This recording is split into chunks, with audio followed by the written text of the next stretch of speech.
FM.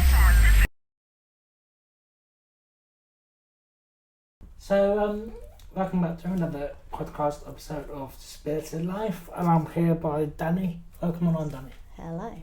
And thank you very much for letting me use your lovely cabin. No problem, no problem. So, you're Dani. Or go on, give it a try. Go on. Krakenzia, So it's Czernuszka. So CZ is CH, like the Polish. And yeah. so which one's your maiden name? Watts. I left that in there to just give people something. Because you either just get called Miss Dani. So just Miss Czernuszka. Yeah. You weren't born with a disability at all. No. Because a lot of people I've done before have birth or near birth. But you've got a spinal injury? Yes, T10. Yeah. T10 complete. Well, I think that's the term of it. And so, if you don't mind me, so you were able-bodied, so what was life like then? Because I wouldn't know. Oh, my life, easy. You can just do what you want. And the things that I used to moan about, wow. Like, yeah, the ease of it. But equally, I think disabled life makes you appreciate more. So I've learned to appreciate a lot more things, and you grow a lot more patient being disabled. Like your patience, like say able-bodied, it's like here, you moan about like the small things in life. And then disabled, your patience is like up here. And it's kind of funny because we kind of laugh. I laugh when you see an able-bodied person moaning about something. You're like, Try with me. Yeah. And then obviously you've got different scales, because then you're like, there's someone that's like has more of an injury than you or more disabled, and it's like, yeah, it's a good scale to kind of be around because you just learn patience. And when did you, how old were you when you had your back injury? I was 27 when I broke my back. And you were playing hockey? Rugby. Rugby, sorry. Yeah, I play hockey now, but playing rugby. Yeah. Oh yeah, that's right. First game playing rugby. Yeah, of the season. Yeah, first game of the season. And it was another rugby player from the opposition team to smash you right down. Literally, yeah. So it was an off the ball tackle. The scrum half had gone into the ruck, so I knew that I had to, like, I was going to be like the third person in to just pick the ball up. The ball was just going to get played out to our 10, who was going to kick it out. Game done. But life flipped very quickly. Yeah. And then you had teeth slammed, head on floor, snap, pain ever since? Yeah, I was like, I don't remember a day where I've not been in pain. Like, it's fun because people look at you and you're like, oh, she doesn't look like she's in pain, because someone with a headache will be moaning about the headache. But like when you have it chronically, it's like it means all the time. So you don't get used to it, but then you just tolerate it, and you're able to just, I think that was the hardest few years, was pushing through the pain. Like, how far can I push myself?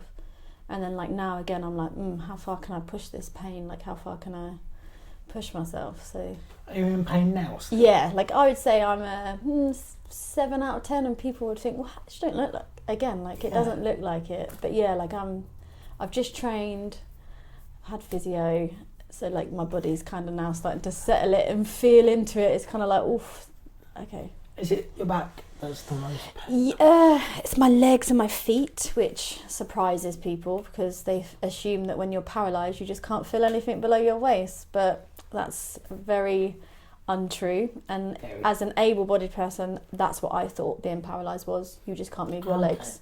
I generally thought that. I wasn't taught any more than that.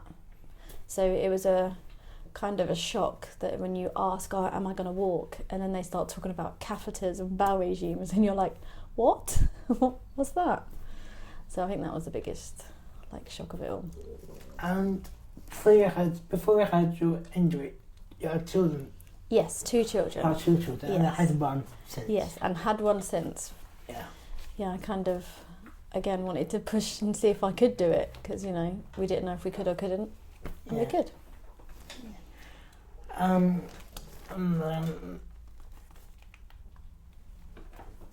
then I'm not quite sure if we're able to mention this. It was on the news, so I'm pretty sure we are able to mention Yeah, you're all right. Yeah. But I wasn't sure because you did win the compensation case. Yes. Because the opposition player said we're going to... You can F-word. say it. You Yeah, can yeah. say it. You can do it. I'll probably have a beep. Yeah. But let's fucking run her down. Literally, I'm going to fucking break her was literally her Yes. quote. That was about 3 minutes, 20 seconds before the actual incident. So there was... from the hit, I always knew it was wrong. This player didn't play like how you're meant to play sport. It was very... And people look at rugby and think it's aggressive, but it's actually very controlled and you play it by the laws. It's actually a very, I would say, a safe game. Ironically, I'm sitting here in a wheelchair, but I think it's the mentality of some players. This player we'd played her before. She'd broke someone's arm. She'd punched someone in the face without a ball. We just knew it was wrong from the off. And then obviously when I was in the spinal unit at Stoke Mandeville, I spoke to Aspire Law, and they kind of watched the clip and like spoke me through it. So although I haven't won, I've won the court, it's now you have an ongoing called Quantum. So it's still an ongoing building the claim. Oh, okay. So yeah, a lot of people just read that you've won all this money, but the papers aren't always true. Yeah, it's very complicated. Yeah, I was looking at the BBC and I was just scrolling down and just seeing loads of different articles. So it's Yeah, okay. the BBC have been good. They've been like they've got it all on quite point. They've kept it positive as well. Like that's one thing I wanted. I didn't want to make contact. Yeah, I didn't want to make contact sport. Oh, you know, loads of the comments when it first came out that I was gonna like taking her to court. Some of them were like, well, you play rugby, you expect to get hurt. So when we all get in a car, do we expect to crash and die? Like it's kind of like I didn't play to get hurt. I played because I enjoy sport, and you can't help how you're wired, you know. It was funny when you mentioned Stoke Mandeville then. Yeah. Because it's a fantastic facility. Yeah, it was a shock coming from your trauma unit to then coming to a hospital, because in your trauma unit you're like the only one in a chair and you're kind of like, okay, I'm going to beat this, because again I didn't have much knowledge or information about the disabled life, and then you go to we Stoke. don't come with a manual, unfortunately. Yeah, it doesn't come with a manual. You learn pretty quickly on the job. No. And then you go to Stoke Mandeville and then it's like, boom, wheelchairs everywhere. And you've got people on breathing machines. You've got them people in the high dependency. Then you've got the kids. And it's just like, whoa. Like this is life. Like this is life. I've been there a few times myself. Have you? It's great. I mean, I've got a love-hate relationship with it. It done its job. But like, yeah, I think rehab was very quick for me because I was there for 4 months instead of the 6. But like, I was a mum on a mission to just get home, and I kind of shortchanged myself in the rehab, I think. But then it's, you know, the NHS is very short in that department of how to deal with, like the fact that there's only 4 in the United Kingdom that actually know what bowel regimes are and how to treat people that are paralysed. And so, we mentioned earlier about your short. How was pregnancy with a caloric injury? Ooh. Must have been really painful. So when we decided we were gonna try for a baby, that was a shock. Disabled people have sex. Massive surprise. We do that too. We should just say that when you say disabled people have sex, you mean your husband isn't disabled. My husband, yeah. I mean, I can say that in case I think you've got a disabled husband. I mean, I know 2 disabled couples that still have a great time. But yeah, so I came off my medication because obviously I wanted my body as healthy as it was. So that was tough, lowering the nerve pain drugs. And then I fell pregnant, and then I kind of was like, oof, this is a little bit rough. And then I hit that like peak where it felt really good. Like I was like, look at my bump. I felt, for the first time, I felt really like womanly, and I loved it. I loved my bump. And then boom, 32 weeks, sepsis, and kidney was just full of pus, and we was in Cyprus, and that was probably like the hardest bit, because I ended up getting a emergency nephrostomy put in, which was ruthless. I had to do that like without any drugs. It was just gas and air, and woof, straight in the kidney. That was I think I called the doctor good words. Very good words. You can say it. Oh, I don't think we could say what I said. No. It was a good C-bomb, I think. It was a breath out, because I could barely talk, and I think that was the only word that escaped me, but I didn't know where it come from. So yeah, that was rough, but obviously it was all just to protect the baby. And again, that's another thing that people don't really think about when it comes to my injury. Again, it's not just the legs, it affects my kidney function and my bladder function, and that's kind of, yeah. Was it a natural birth, or was it was. So I was very adamant that I was going to do it naturally.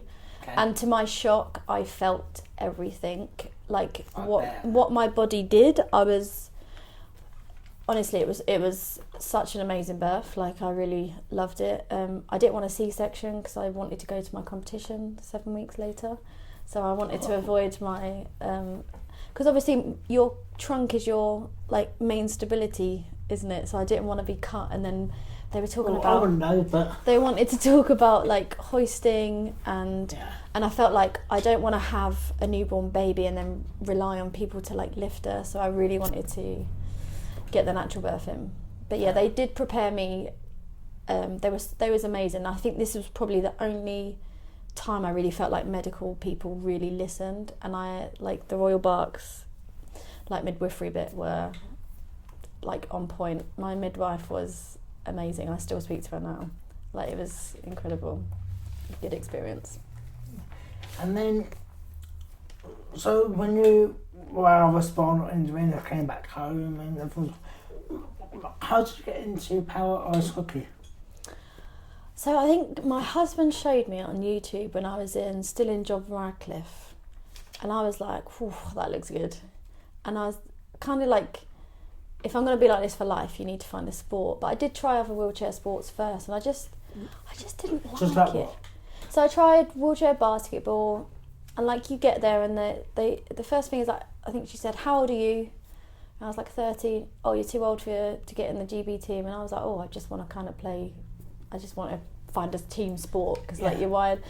I really liked wheelchair rugby. There's a really good Berkshire Banshees, like just literally over the road. That was on a Saturday, so I started doing that for a little bit. It wasn't ticking all the boxes, and then I went to Cardiff, and finally after COVID I was like, I'm gonna try it, and yeah, I haven't looked back since. I mean, it's tough. I've probably chose like the hardest sport. Like as a spinal, it's like it's quite an amp dominated sport. There's loads of variations, but it's tough. Like it is tough. I've heard of you, I think, on social media, and is it like a little sledge thing? Yeah. So you're sitting on two blades, and then you have like a bucket, and then you've got your nose where your feet go. I don't know why I do this, because I don't move that slick on the ice. That's a lie. Then you've got hockey sticks with picks on the end, so you hold. So it's kind of like the full shebang, and it's very. It must have got cold on the ice. Do you know what? You'd be really surprised. It actually isn't. Like the amount of sweat that comes off you. It's I'm cold after. So I normally, like, my roommate's an amp, and she's always hot, and I'm always cold. So she'll like rub her legs on like mine to kind of warm mine up. So afterwards, I'm very cold, like, because my legs are normally really cold. But yeah. And so you did try other sports, and you were with so you've been there for a bit of fun or to look, and then when did you decide to go for it full time and get involved? I think it's when the GB women's program first started up. It was like a big call of kind of women, because we have people that they deem as unclassifiable, and our team's made up of unclassifiable athletes and classifiable athletes. I mean, you classify. I classify. I think I scored 0 out of 80. Banging. You beat. Yeah, boom. But it's like you have to the cutoff is something like 70. So like and it's lower limb impairments. So kind of, and then we went to America. Isla was only 7 weeks old, so she came with us because I was still breastfeeding. So And that's your third born? That's my third born, Oh, yeah. And hence why I didn't want the C-section. Okay. I mean, that was, I don't know how I got through that. That was kind of a blur. I got through that by Pete. Pete was like, he had her and would literally just come round and I'd be off the ice. My coach would be giving a speech after and I'd be and just like sitting there like trying to quietly pump myself off. That sounds wrong. But yeah. I'm going to keep that in. I'm going to pump myself off. I've heard worse, trust me. And then, so how is travelling? Because obviously you fly over to America and of course it's a completely different setup to an able-bodied. Yes, I think travelling disabled was a big shock coming from I can just whiz on the plane and whiz off the plane.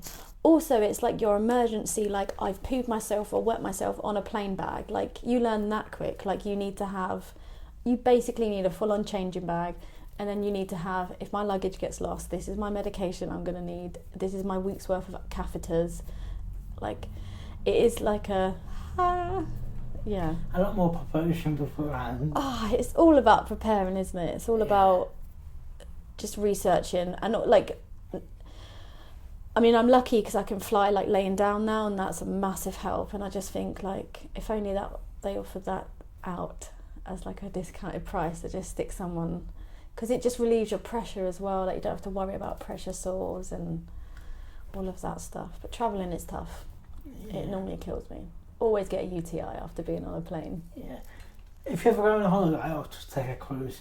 You just get in and out easy. Oh, I'm so tempted to do a cruise. Oh, yeah? Yeah. Have you been on a cruise? Yeah, I've been on a few.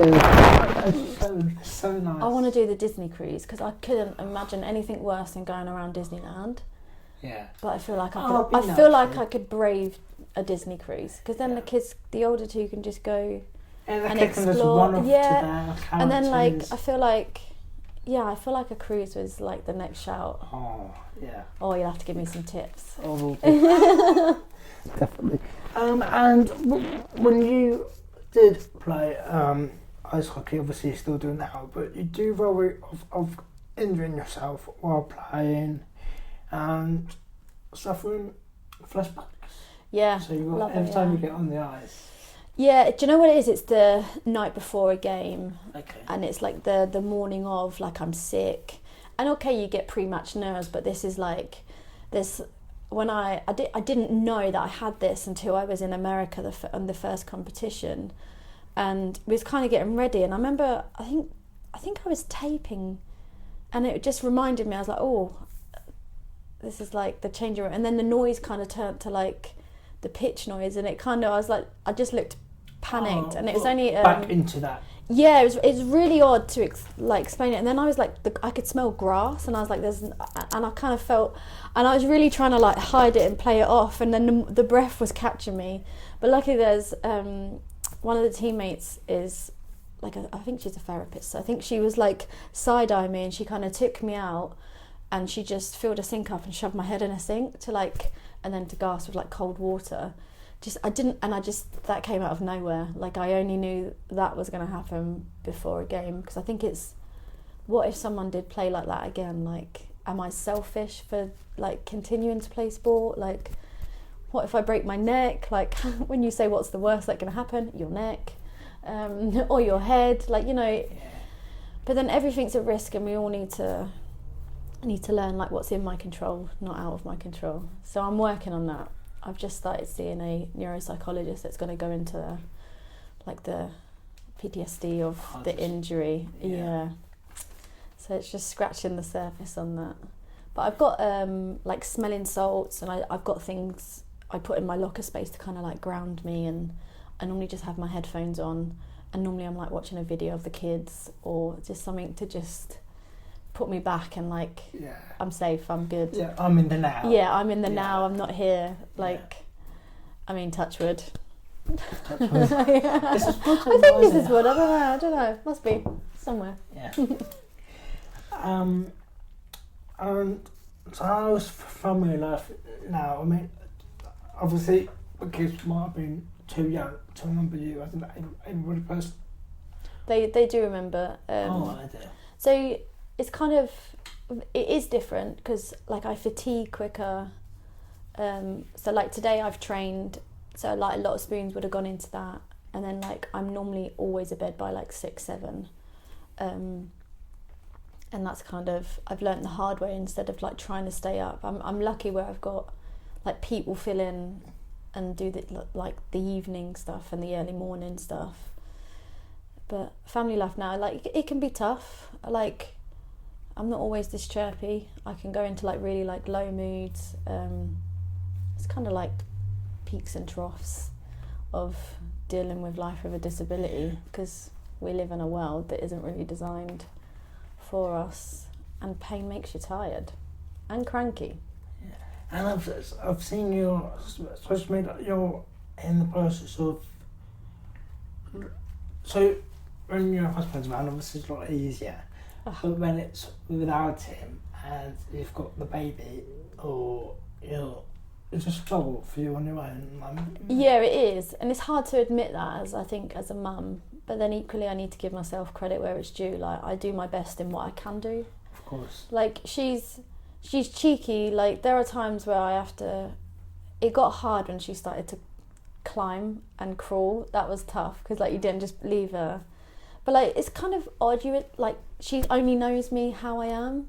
Yeah. So like she don't know any different. So I mean, she goes in a little corner in my room. Like there are times where I have her and I'm in my bed. I can't sit up. I have to lay down. But she'll just like come on the bed. She'll bring a toy and we'll sit and we'll read a book, and then she'll go running around the room. Like she's happy. Like she's a happy kid. I mean, the other two, when I first came out of hospital, like I think they struggled a little bit because they do remember me as before. But it was nice. My daughter wrote a letter to the old me, and it was kind of like, it was sad to hear because she was saying goodbye to the old me, so she was letting go and like accepting what is now, because they started therapy too. So that was cute because it gave me like kind of more to accept me for that. That was cute. Many people thought it was to get me, but stop it. It was definitely, I think I bawled, but I bawled in a sad letter. It gave me just there was so much acceptance in that letter, and it was like she let me free myself. Like I felt free. You got a bit of closure. Almost. Yeah, and because I feel so guilty for being like this, because I've changed their lives too. Like people don't understand that it's not just my life. I feel like it's harder for the people that are around you, because you know I got the physio, I got support, but then and I had to learn and accept it quick, whereas these just, you know, my kids just came to the hospital and oh, hello. But equally, you know, they're the reason I do drive. Like they're the reason I drive to be like myself before. Like I didn't stop playing sport. Like life isn't easy, and even if I wasn't disabled, there'd be something else in life that would have been really hard to deal with. So I think it's a really good lesson for them to see. So you drive normally? So yeah, I drive with hand controls in a car. On a pain day, I don't drive. I find it really tough to drive on a pain, because the pain is so noisy. I just feel like it's not safe for me to be on the road. You drive. It's your turn. Yeah. So. And your husband must have been amazing to have. You know, but obviously with the children. Yeah. I'm lucky. I am lucky in that sense, because there's some people that, you know, that were on their own with kids and they sustain an injury or disability or stuff. So I'm really lucky with the good network. Like I've got good friends and got solid foundations, and I think that's a massive thing that helped me be able to be who I was, because I think it's quite, even with all the people around me, I think it's actually a really isolating, lonely world. Once you're in your bedroom and you're in bed, you're like more time in your head, and that's again why I like team sports and doing other things with disabled people, because you don't really feel alone. You just feel normal, like, you know, you don't feel like there's anything. Whatever normal is. Yeah, well, I think it's weird walking around anyway. It's overrated. Definitely. It's just easy to sit down and let everyone else. Yeah, and everyone's like, oh, look at you over there, not got a chair. I have. Yeah. Apart from curbs still scare me. Yeah. There's not enough drop curbs. And then you've been playing it for a while now. For 2 and a bit years. And you've done pretty well because you've got in the GB team now. Yeah, like, I mean, I'm doing the best of what I've got. Let's put it that way. There are some like amazing. There are some amazing players, but I think it's all been like a learning curve for all of us as well. Like, you know how different disabilities affect players, and you know, like people with spinal cord injury. Like, you know, the hydration is harder to get a handle of because if you drink too much, obviously you don't have bladder control, and then you've got amps that get like really savage nerve pain and chronic pain, and like everyone's kind of like understanding everyone's struggles, and which is a really nice safe place to be, because it's taken a little while to kind of get to that stage, but it's a lot more like understanding, which is cool. And it's not cool to see, but okay, maybe it is cool to see. Like, it's cool to see what other disabilities like bring. Like, no disability is easy. Yeah. Like, just because you see someone maybe walking around with a spinal cord injury or walking around with, you know, a above knee amputation, like, they don't have it easy because they walk. They still have struggles. There's still like a lot that people don't see. Like, there's so much beneath the skin of a disability, I think. And is it useful? Because I've not heard of power ice hockey at all, ever. Have you not? No, well, now you have. It's so it's quite big over in like the US and Canada. I mean, I'd never heard of it before I was injured. It was only, as I said, my husband saw YouTube. it. On YouTube. Because I think the only thing I used to watch in the Winter Paralympics was the skiing. And I never saw sit skiing. I used to think it was cool that the blind skiers used to just pelt it down. So didn't really watch the para-winter sports. So, What sort of summer sports? Well, I'd say I didn't watch it. It wasn't really televised. It's not really like it is now. It's very much more on the screens when the Paralympics is on. It's kind of like there's adverts for it.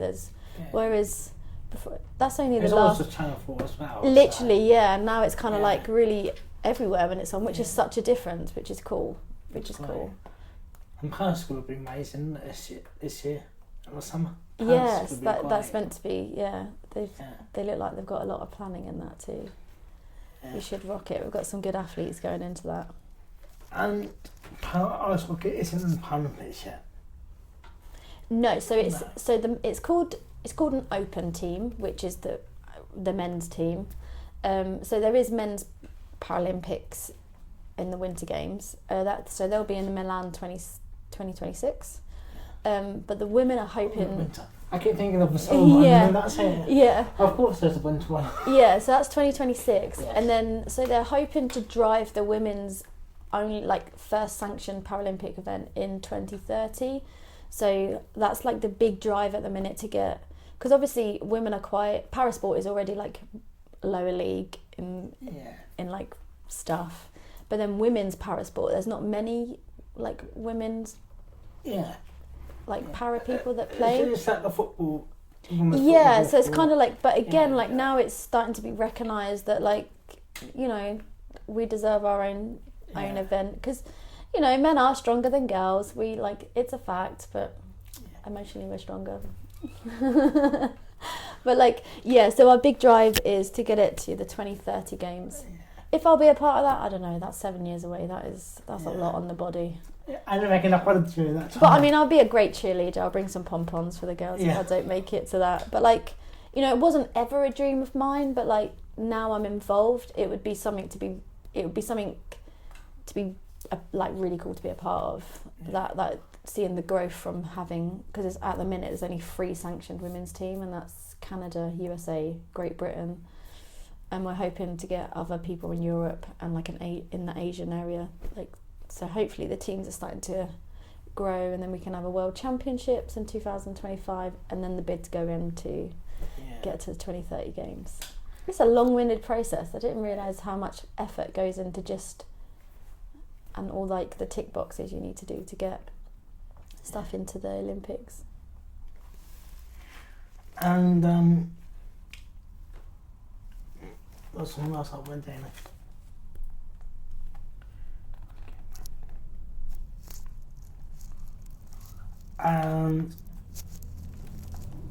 And I saw on the social media again, it's good that you've got such a close family network, and of course you've got that little doorbell camera now. Yes. And you do unfortunately fall over sometimes. Well. Because that was a massive shock. Yeah, to my son, bless him. Yeah, bless him.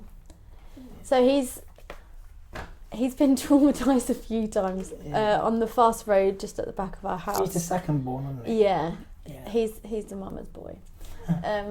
I was going down the road, just the road just out here, and I just misjudged it, and it takes a while to know how wide your wheelchair is and stuff like that, and I just kind of fell into the road, like my wheel just came off the curb, and I fell into the road. He just panicked and screamed, but my daughter is like, I think she was about 9 at the time, she just pulled me in, and that was her like instinct to just pulled me in, and then but the one a few weeks back, it was a Sunday night, and I was just going into all of our stuff was in the garage because we'd had a party for our son.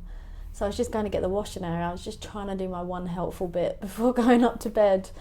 And I had an old chair, and when you don't fit in a chair properly, like there's a lot of movement because you can't kind of like hook yourself in. So as I bent forward to get the area, I literally like my foot slipped, and I just kind of like tucked and rolled. But as I tried to stabilise myself, I just pulled the boxes like on me, and had great concussion and a massive black shiner. My poor husband had to walk around looking like he'd I went into Specsavers to fix my son's glasses, and the woman was like, "Do you need help?" I was like, I'm okay. And she's like, "I've got this eye like out here."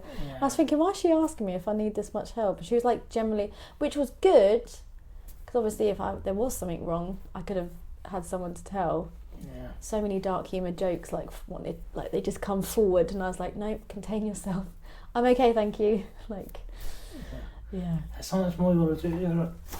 Literally, and like Pete's outside, and I'm like, do I make a dark humour joke? No, it's not. It's not funny. Just say no, thank you. I'll just say anyway. I've got my filter. I was just literally. I'm into see if I'm going. Ooh, okay. Yeah, he looks hard. Look at her face.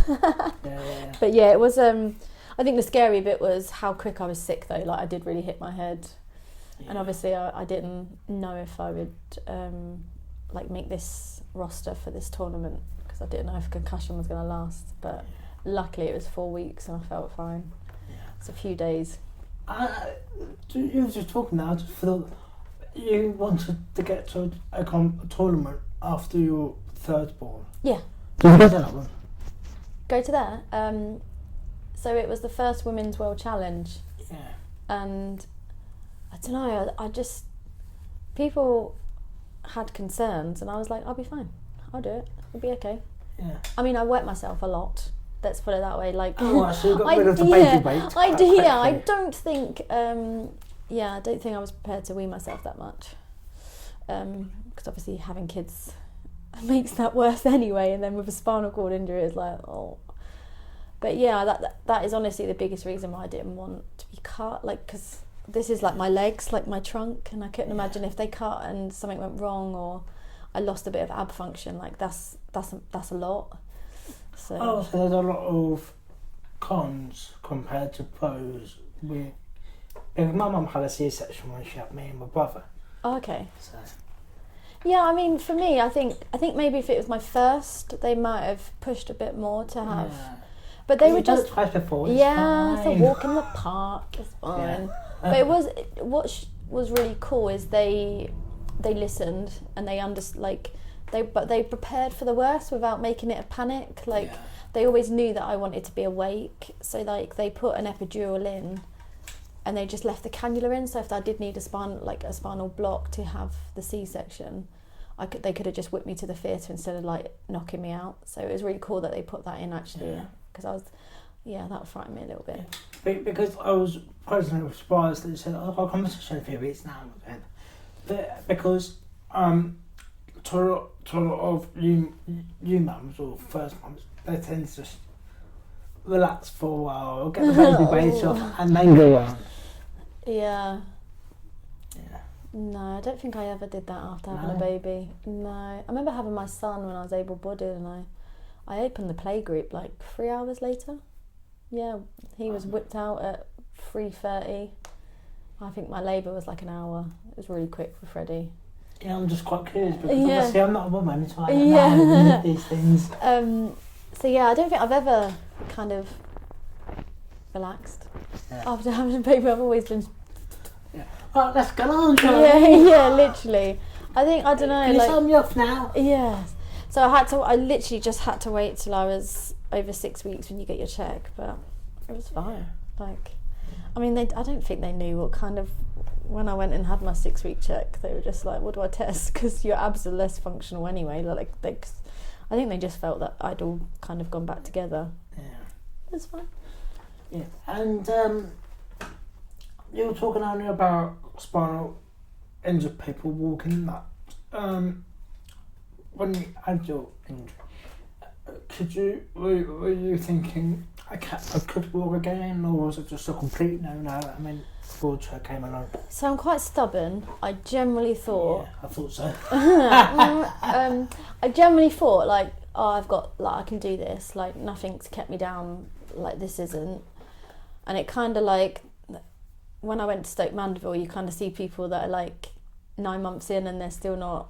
And kind of walking kind of left me when I went to Stoke Mandeville. Like it was more managing like the bowel and the bladder, like that was more of that focus, and kind of I just worked hard for the first 2 years, because they say in the first 2 years, at the end of the 2 years, whatever you've got is kind of what you're left with.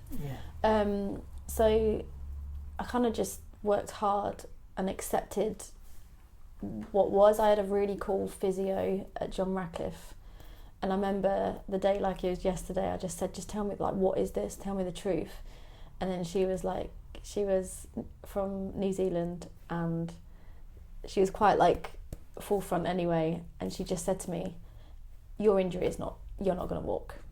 Like it's a complete like motor tear. Like you need, like, this is it. And I was like, I remember just sobbing into Pete, like, but in a good way. Like it's kind of like grief when you end up dealing with a trauma disability. I think, like, from especially when you're able-bodied, to honestly how easy life is, and then you're faced with like, you know, you can't just get up and get yourself a glass of water. Like it's transfer, lift, down,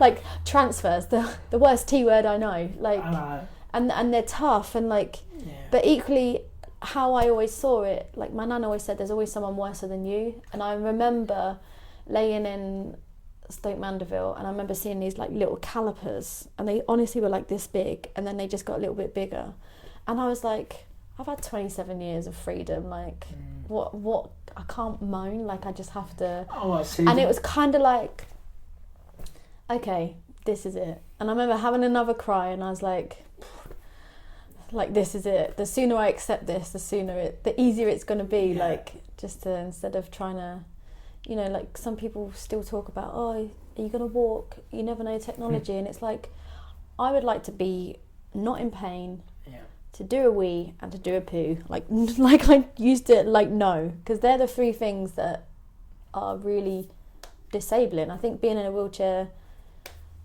like, you know, the world isn't built, but luckily I can pop up curbs. Like, you know, you had to go around up and down the road to find a curb. Like, so I always try and think, there's someone worse and there's someone better all the time. In the middle.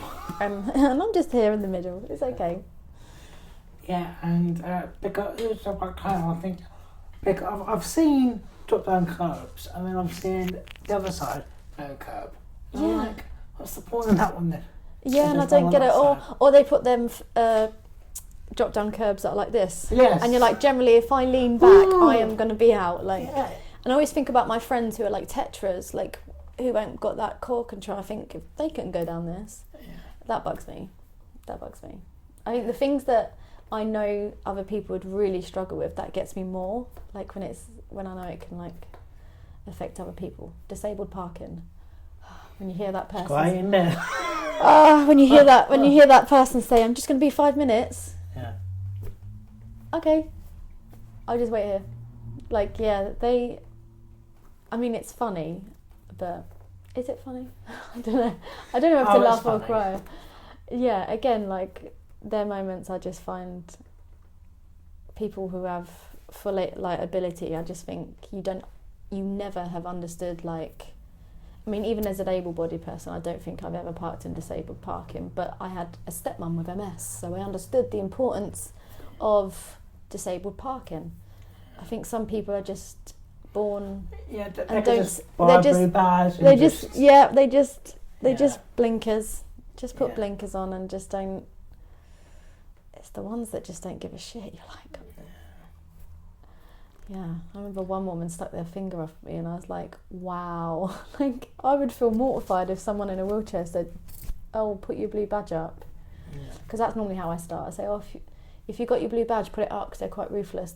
They'll fine you here, and then they say, "Oh, I ain't got one. I'll only be 5 minutes," and they jump out. And I remember calling her out, and she just stuck her finger up, and I was like, "Oh," I mean, I giggled because I thought, "Wow, you just done that." And my kids are just here too. That's okay. Yeah. And so you mentioned you go up downstairs with the stair lift, or no, not stair lift. So I didn't want a stair lift. Because you don't want to be like a granny type thing. No, and also like when you've got little kids. Yeah. I say little kids, like my daughter's clumsy, my eldest one. Like she's 14 now. She's clumsy. They would. Is that from you or your husband? I think it's me. I'll own that. And then like Freddie doesn't walk anywhere. It's always a run. Again, I'm guilty of that. So like the thought of a stair lift with kids running up and down the stairs, like so that's one thing I am really cautious of now, is like when they're playing, I'm always like, watch their back, watch their neck.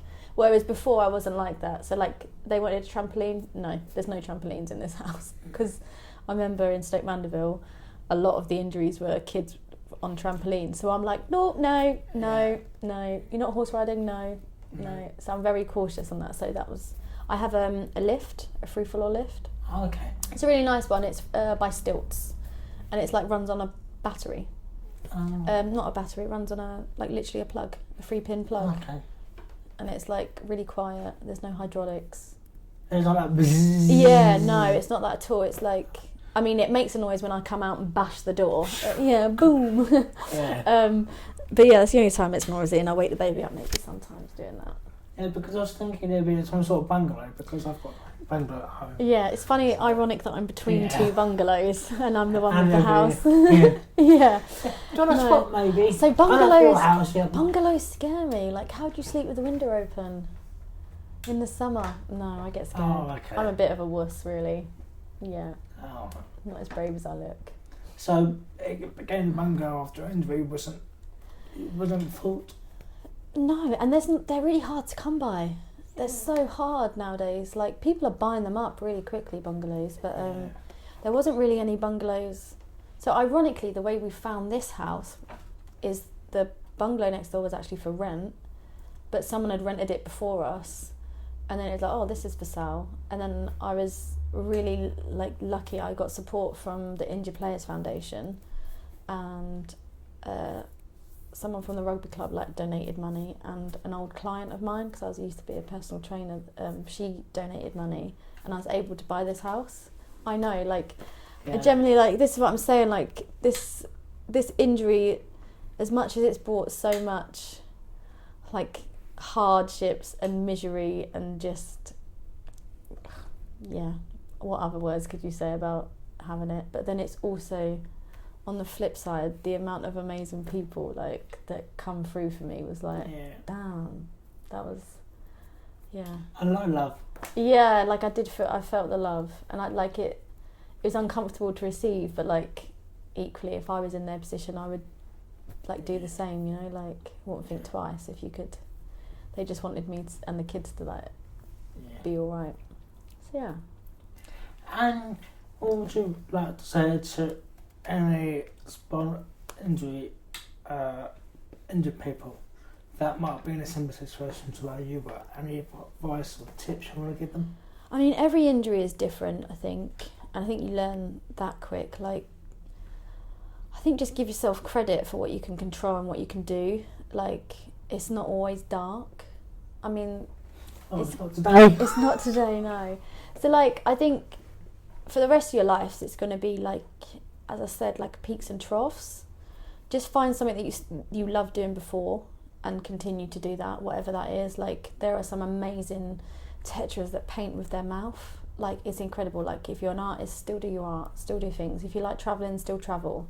Don't be afraid to try new things and just push your body, because it can do it. You just have to get that mindset in that it's not gonna last forever. Your injury will, but the moment that you're in hospital, I think that's probably the toughest bit. That's a great thing to finish off on. Thank you very much for coming. No problem. Thank you. No, it's nice. That was good. Now you can pull faces.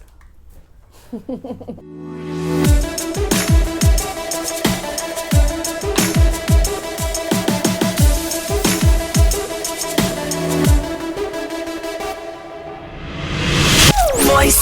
Let's go. Voice FM.